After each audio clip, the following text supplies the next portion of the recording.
The Zethkar had ruled the hunting grounds of Kepler 442b for 3 millennia. Standing 9 feet tall with razor-sharp claws and predatory instincts honed by evolution, Vexthul was considered one of their finest specimens. His obsidian scales gleamed under the alien sun as he tracked what appeared to be the most pathetic prey he'd ever encountered. The human female moved slowly through the crystalline forest, her soft pink skin exposed and vulnerable. She carried primitive tools, a metal blade, some kind of projectile weapon, and various pouches strapped to her small frame. Vexthul's mandibles clicked in amusement. The Galactic database had classified humans as peaceful traders and diplomatic species. Clearly, this one had wandered far from her merchant vessel.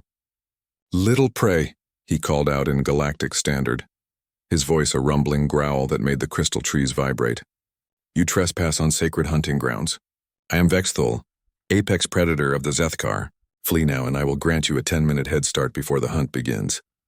The human stopped walking. Slowly she turned around and Vexthul saw her face for the first time. Where he expected terror, he found only cold calculation. Her blue eyes seemed to catalog every detail of his form, measuring, analyzing. She spoke in accented but clear Galactic Standard.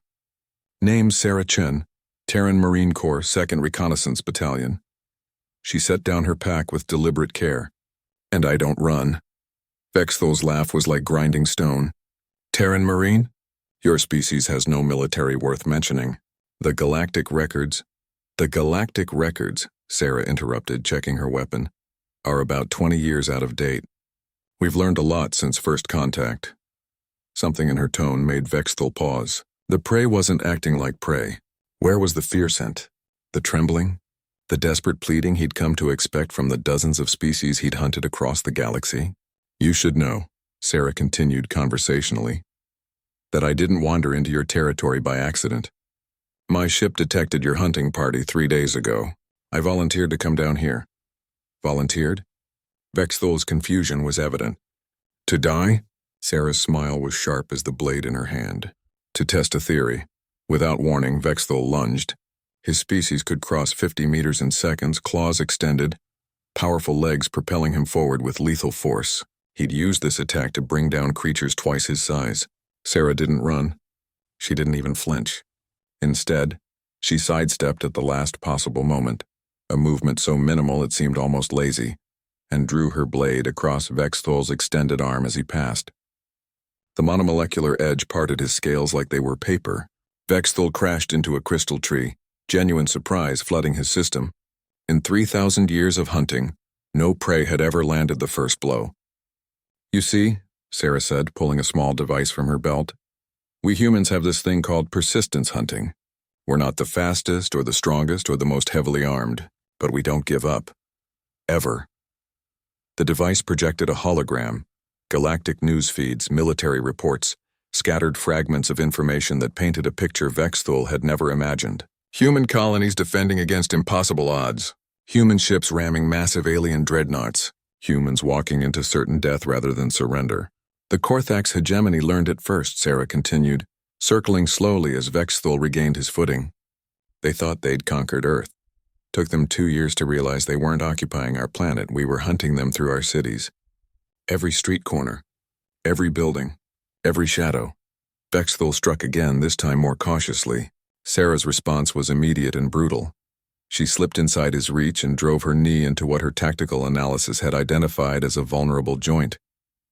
The crack of breaking bone echoed through the forest. "The Veltar Empire came next," she continued, breathing only slightly harder. "Glassed 3 of our colonies. We tracked their fleet across half the galaxy and turned their homeworld into a crater."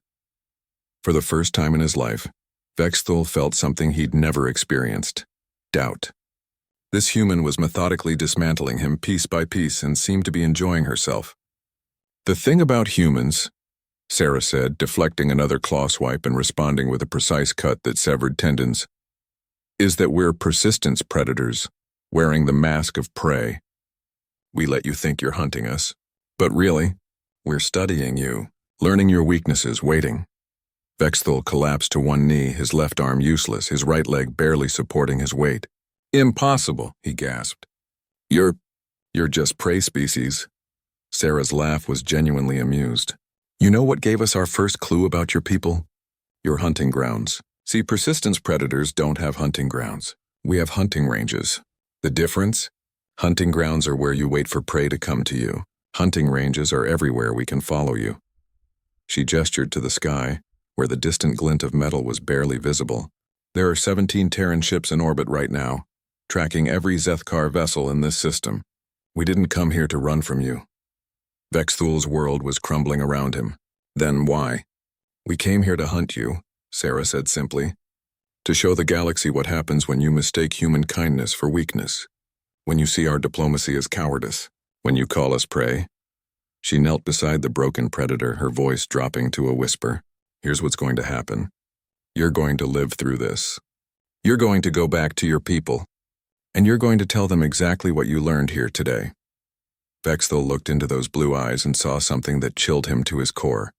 Not cruelty, but the absolute certainty of an apex predator who had never doubted her place in the food chain.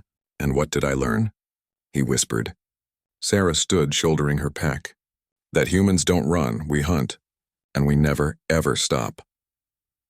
As she disappeared into the crystal forest, Vexthul understood with crystalline clarity that the galaxy's greatest predators had just announced themselves, and they wore the faces of prey.